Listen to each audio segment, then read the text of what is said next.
Hello, everybody. Spooky Sleeper, and I'm here with a story time about one of my favorite manifestation stories that I did. It's how I manifested a new job, which put me on track to a new life and improving my life. Um, and while I tell the story, I'm going to fill in this tarot card adult coloring book. And today I'm doing the star. So this story has, as most stories do, it has a lot of parts. It has a lot of prequel and exposition. But I think the best way to start, I think the best place where this story starts is, this was a few years ago. And I worked at a restaurant. And it was one of those big chain restaurants. I won't say the name, but yeah. I also, at the time, lived with my parents. So I share that so you know just how broke I was at the time. I was a grown adult living with my parents. I had to move back in. Life had gotten that bad. And the restaurant job I worked at was actually a step up.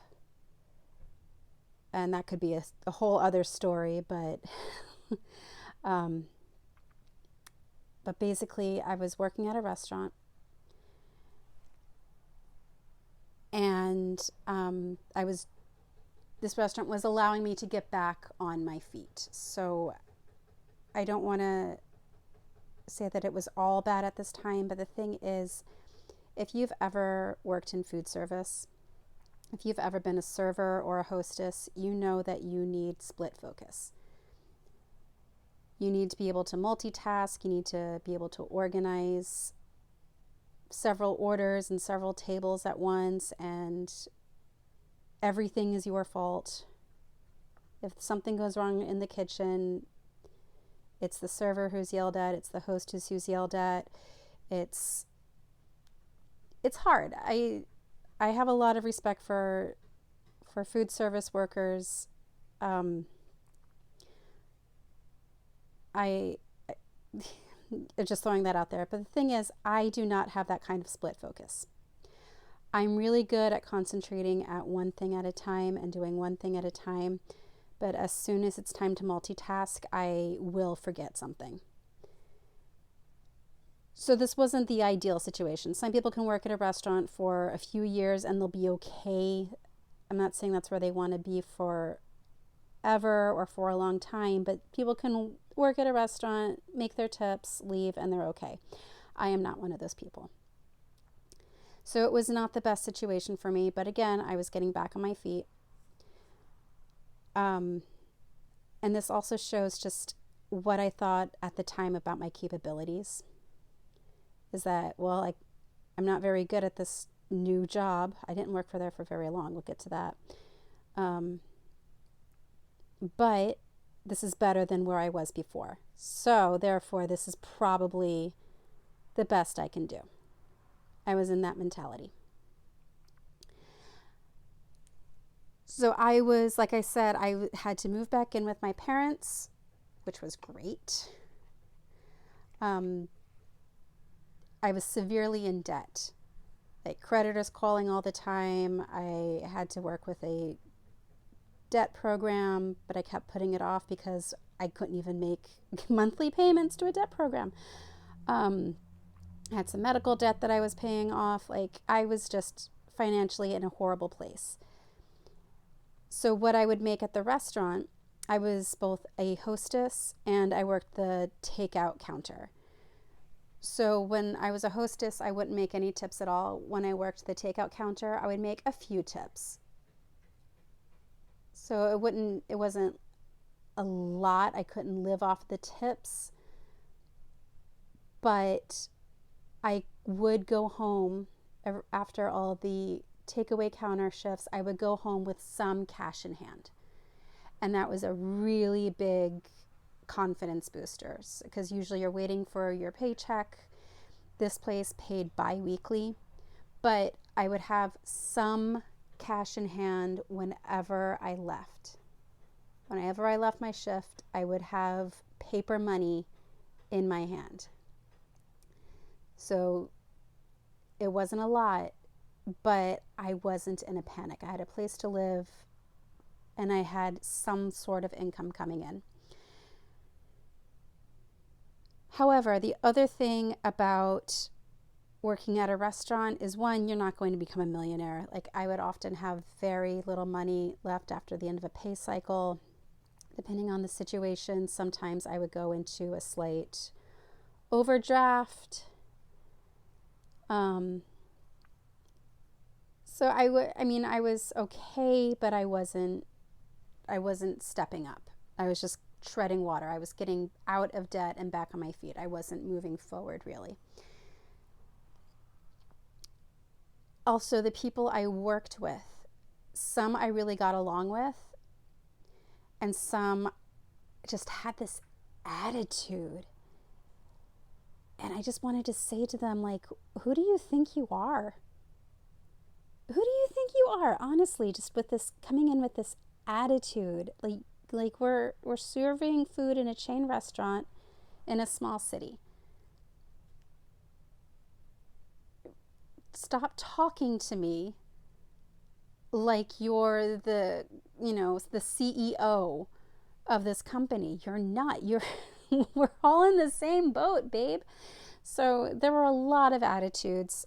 There were some good people that I got along with, and there were some people that I would rather avoid. I was fine avoiding them.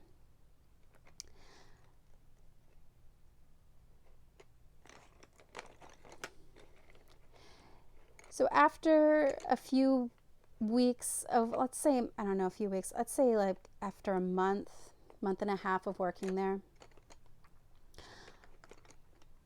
I started to get some of my confidence back, and I knew I could do better. The other thing about working in a restaurant is that the customers treat you like this is as good as you can do. If you know, you know.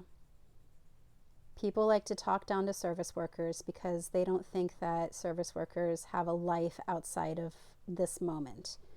They think like, oh, you work here because this is the best you can do. They don't know that they are making extra money for their families, that they're making extra money for a trip, that they're making extra money for school, that they're making extra money for an unforeseen circumstance. And I got tired of being talked to that way. I knew in my heart of hearts that I was better than that. I just didn't know how to get there. I knew I was a good person in the wrong room. And I kind of had this, I don't know if you would call it a fantasy or a meditation, but I had this vision of myself. Like, okay, well, if I'm not a career server, if I'm not a career hostess, who am I? I'm like, you know what? In my heart, I think I'm one of those like hashtag boss babes who's yelling into their phone, the deal is $10,000 or nothing, and then hanging up and just being really, awesome and scary and glamorous, working in a corporate office, making the big money deals. Like, yeah, that's who I am in my heart. That's who I am. And I wasn't new to manifestation at this point. I had a pretty good spiritual practice. I was just in a slump and I didn't believe in myself. But what I would do is that I would take these really long walks. Walks are how I clear my head. And they're good exercise too.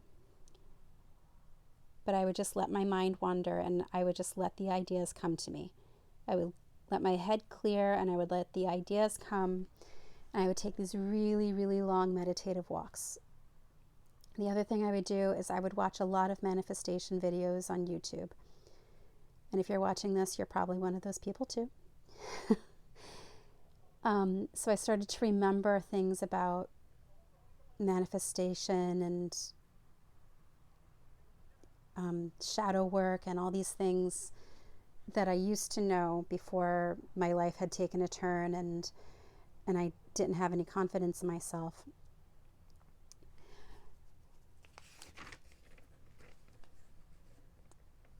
Also, I had a couple of big purchases that I had to make coming up that summer. One of them was a wedding. I had to go out of state for one of my dear friends' weddings. And by out of state, I mean book a flight, get a hotel room, have money to buy food while I was there. I was in the wedding too. I had a role in the wedding. I was doing a reading in the wedding. So I needed the nice dress. I needed to be presentable. Weddings are expensive, not just for the bride and groom, also for the guests. So I had that, and there was also, I don't know if I want to get too specifics about this, but there was this big event, a big fandom event that summer that I had been looking forward to forever, and I needed to be there. That was my fandom. I was going to be there, come hell or high water. It was not even a negotiation.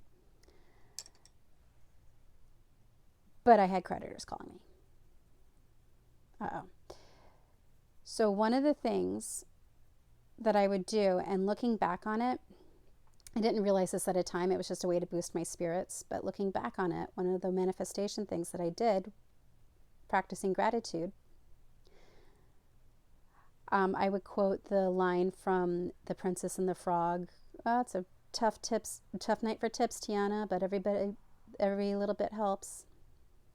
You know, when the beginning of the movie, when she puts those few coins in a jar and she takes a 2-minute nap and then she's back at him again. So I had these envelopes for these trips that I needed to take. Instead of Tiana's jars, I had envelopes marked with the event and marked with how much I needed for each thing. I itemized how much everything would cost. Okay, the ticket would cost this much. The hotel will cost this. The dress will cost this. Food will cost this much.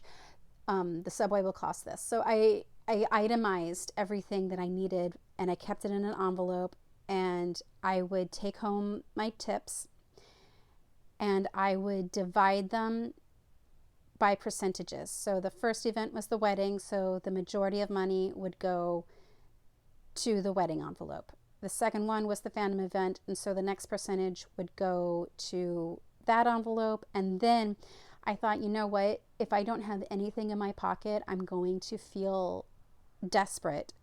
I'm going to feel like this is all for nothing.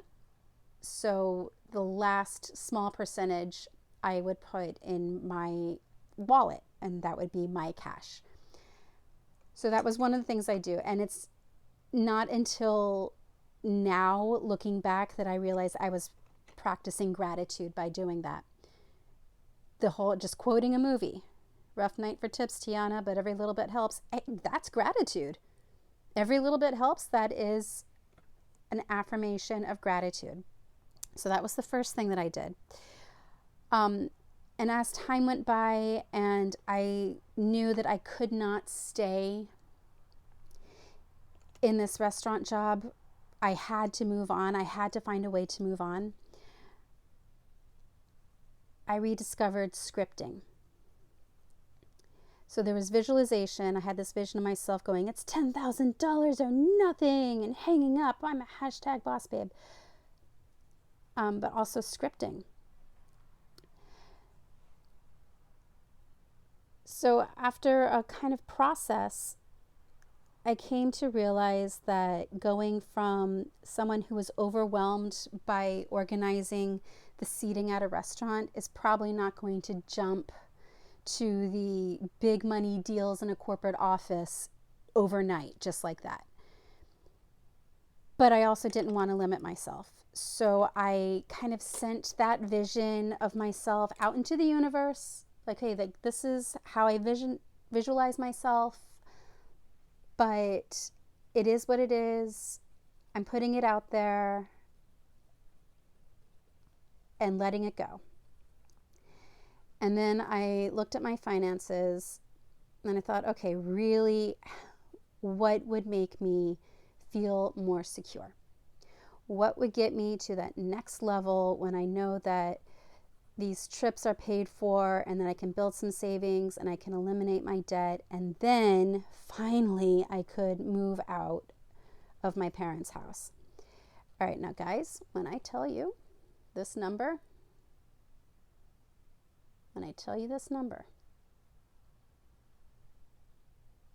judge me all you want, but it's the truth, and this is how dire my financial situation was at that time. I thought, you know what? $400 a week would really improve my life.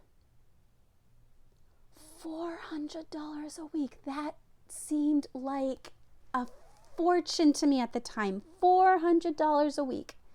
Felt like a fortune at the time.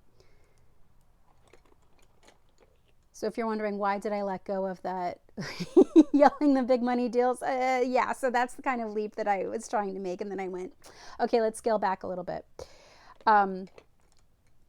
But here's the thing.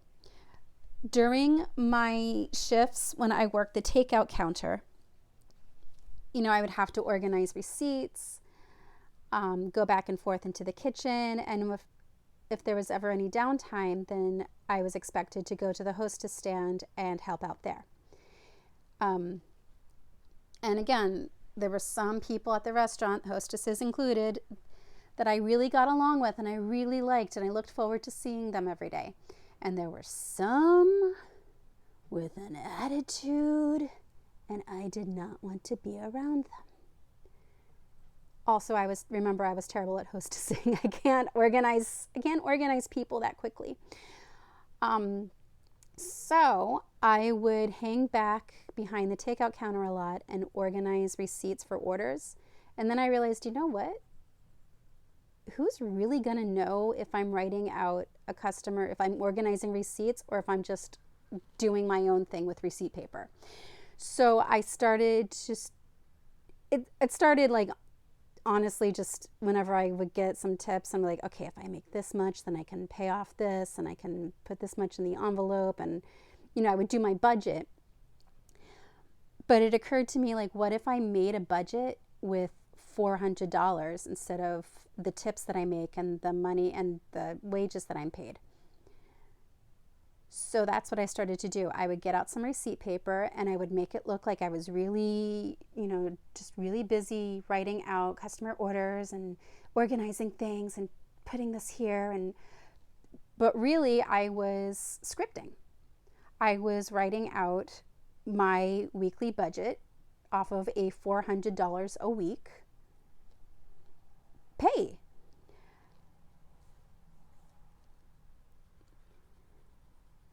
So and that's how I did. And I was mostly not caught. One person was wise to me. She's like, you're not doing anything. You need to come to the hostess stand. Come on. I was like, all right, fair. There. But for the most part, I was scripting. I had this new budget in mind, and I had no idea how it would come to me. Would I get a sudden influx in tips? Would I get a promotion? Would I get a second job? Would I didn't know. I remember, second job. Well, why wasn't I just applying to second jobs? One, I was working at the restaurant, 5 days a week. Two, I was burnt out. That's a different story. Three, remember, this is as good as I thought I could get. Like, I had that kind of inward vision of myself as a boss babe, but really, if you had asked me at the time, what are you good at doing? I would have said nothing. Nothing. I'm not good at anything useful. That was my absolute honest answer at the time. I'm good at really stupid stuff like fandom trivia and singing and acting, but I can't do anything useful. I don't have any marketable skills. That would have been my honest to God answer at the time. But I also knew deep in my heart that I was better than this. I just didn't know how to make it happen.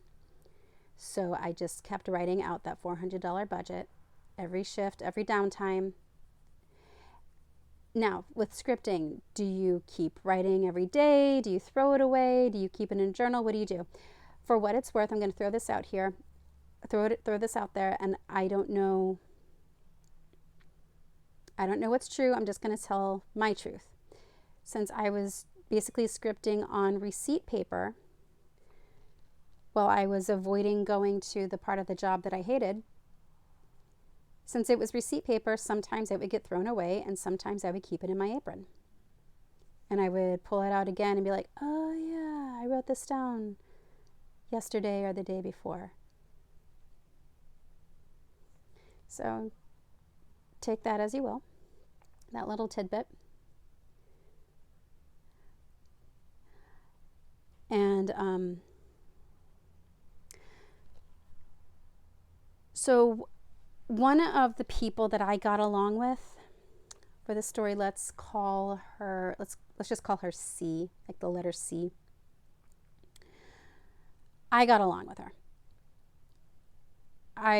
She was kind of like, how would you describe her personality? She was kind of like a go-getter and hyper independent and kind of aggressive. Like she would come across really aggressive, but once you got to talk to her, you would realize, oh, she's actually really sweet. She's actually really nice. But she came across aggressively. So a lot of people at the restaurant just didn't like her. I liked her. I got along with her. I didn't care. I was like, yeah, that's just how she is, whatever.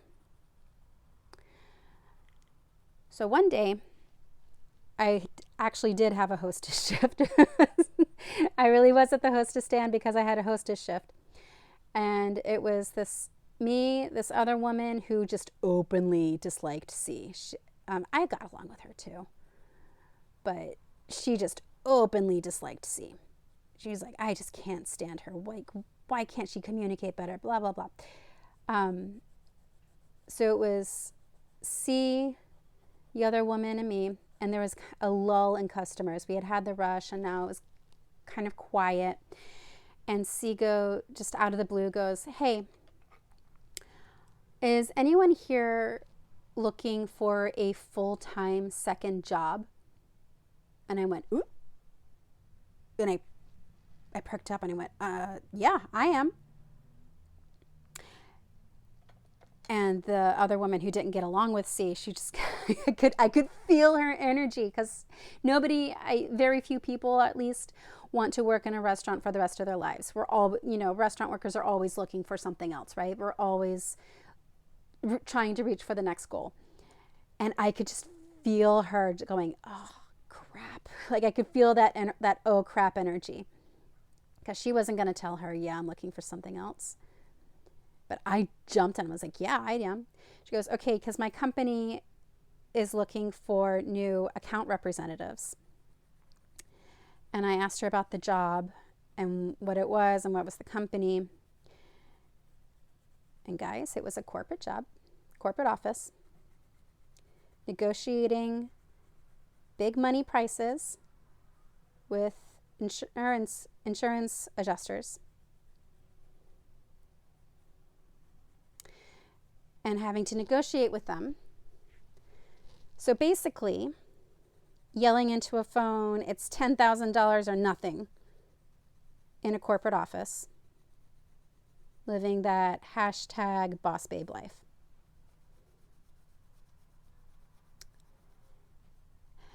And I went, oh my God. And she goes, you know what? The pay isn't a lot, but it's better than here.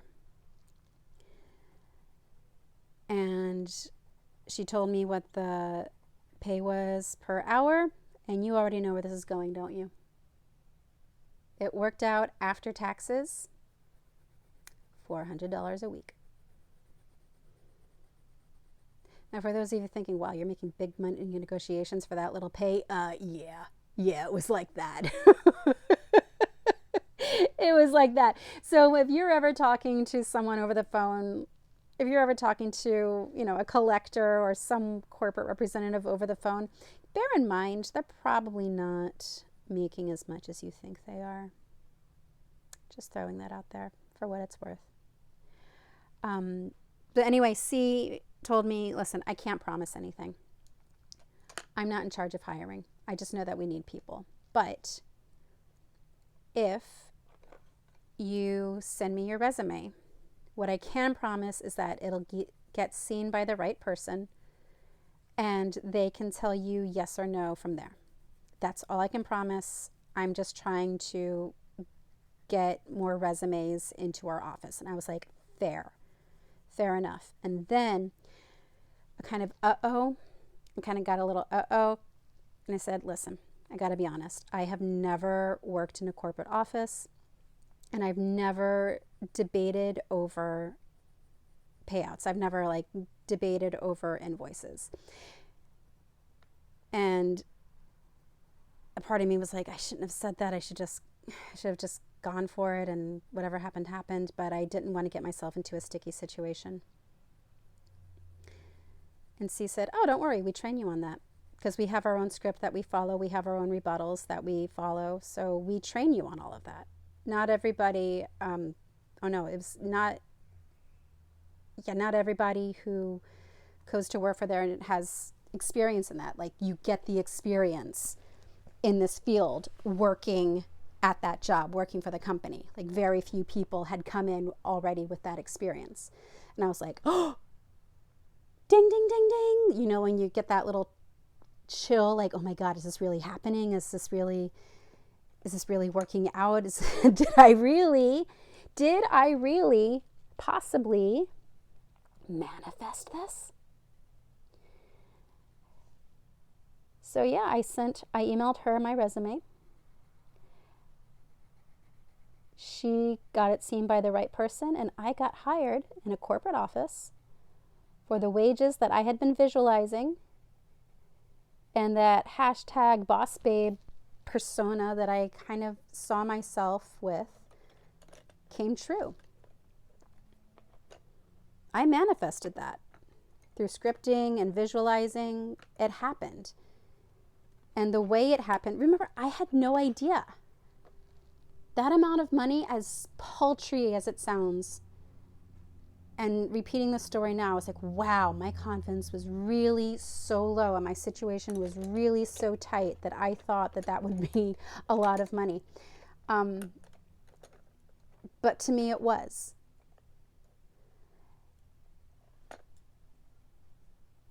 To me, that amount was, and I didn't know how in the world I would go from being a takeaway counter girl to a big money negotiation boss babe. But I did. And I mean, the hiring process was quick. All of a sudden, that's what I was doing. So I didn't know how it would come about, but it did. Also, one thing I want to mention, while I was doing all the scripting, while I was writing on my receipt paper, there did come a point during all of my scribbling and budgeting and scripting, writing out my budget with this much, with the salary that I really wanted. There was a point where something clicked in my brain and I just knew it was real. I just knew it was real. This is happening. Now, I couldn't tell anyone that because where was the evidence? There wasn't any evidence. What was I going to show them? My receipt paper? So I didn't tell anyone, but I knew it was real. I was just waiting for it to manifest. So that's another key to this story that I want to share, that I want to make sure gets out there for you, is that there has to come a point in your manifestation where you're like, yeah, this is real. I just can't touch it.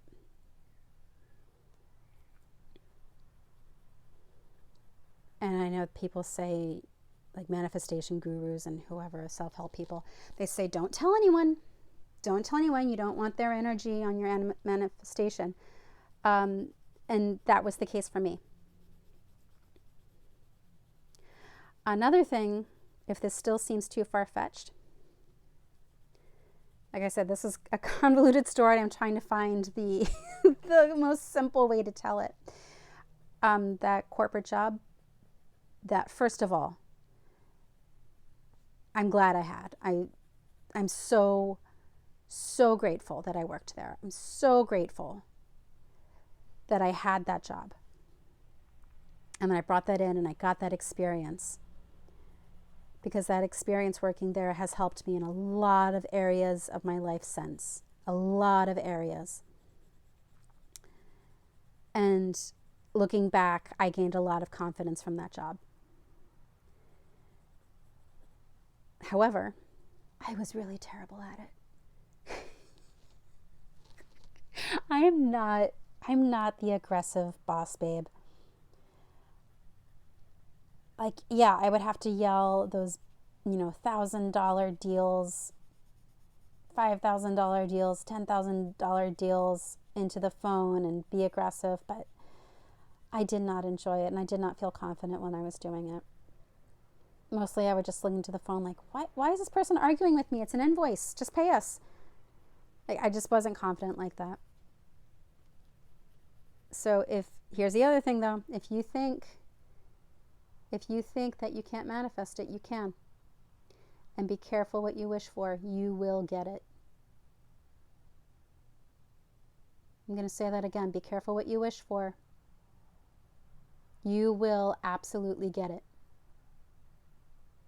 I got mine. No experience, no qualifications. I do have a college degree. I'll put that out there. I do have a college degree, but it's in one of those subjects. It's in one of those subjects that people say, "Oh yeah, this translates to all kinds of fields," and so at that point, it really hadn't. So, but I did have a degree. Now, since then, I have found a way to use my degree. But like during my interview, we're going over my resume with my soon-to-be boss, and she goes, "Okay, so I see that you have a bachelor's in the arts," and I was like, and I just had this kind of like, it was kind of like an half FU and half, I was so embarrassed feeling like, okay, it's a BA, but it's still a degree. Like, I'm educated. I can do stuff. I have a degree. So, but it wasn't a degree in like business or something, it was a bachelor's of arts. So, yeah, so here's, I'm not really sure why for days, this story, my experience has been bouncing around in my head, and I knew I needed to record this. I needed to put it out there. I needed to tell my story. One of you needs to hear it. Maybe several of you need to hear it. I don't know. But I do just want to be very clear that whatever you are trying to manifest, you will get it. So go for it. One, just go for it. You will manifest it. That's just a given. It's happening. You're manifesting. And it doesn't matter how much experience you have, probably. I mean, it didn't in my case. I didn't have corporate experience. I didn't have negotiation experience. I was dealing with an insurance, a part of insurance that I didn't even know existed at that point. I was negotiating invoices in a field I knew nothing about. But I got the job for the money that I wanted. It happened. So whatever you're trying to manifest, you will. Whatever technique you're using, gratitude, scripting, visualization, sigils, whatever. Yeah, you will manifest it. And maybe you'll regret it. Maybe not. But it doesn't come down necessarily, you know your life better than I do. It isn't necessarily about, are you worthy? It's just, are you manifesting? Are you, I keep thinking about that Conan O'Brien quote. I'm going to paraphrase. That if you work hard and you are nice to people, good things will happen. And there was a point where I would hear that quote and I would just roll my eyes because good things were not happening to me. I was a grade A loser, certified, stamped, sealed loser. Working hard. Where did working hard ever get me? Broke and living with my parents. Being nice to people. Where did being nice to people ever get me? Betrayed by a friend group. That was part of the exposition to my story. But that did work in my case. I was nice to C, and she got me a job. Well, she didn't get me the job. She was all, whenever I was like, oh, wow, thank you so much. She'd be like, no, I didn't get you that job. I just passed along your resume. No, don't tell me, don't say I got you that job. But but I wouldn't have known about it if she had just out of the blue, at a hostess stand during a random weekday evening, out of nowhere, she just kind of like, oh, by the way, who's looking for a corporate job for this money that you happen to want, with this attitude that you happen to visualize yourself with? Like, manifestation happens. You just need to be ready and be nice to people. Be ready and be nice to people. She knew I had a work ethic because she worked with me. Okay, yeah, I would lollygag when I was scripting, but I did my best. I honestly did. Sometimes I was not very good at my job, but I honestly, when I was there, I did the best that I knew how. I worked hard and I was nice to people. And I knew in my heart of hearts, that this was coming. It was in my brain. It was real. See, that's the thing. It was as real as this paper. It was as real as this pencil, like this money that I was manifesting. How was I going to get it? I don't know, but it was as real. It was as real as this. I just couldn't see it or touch it yet.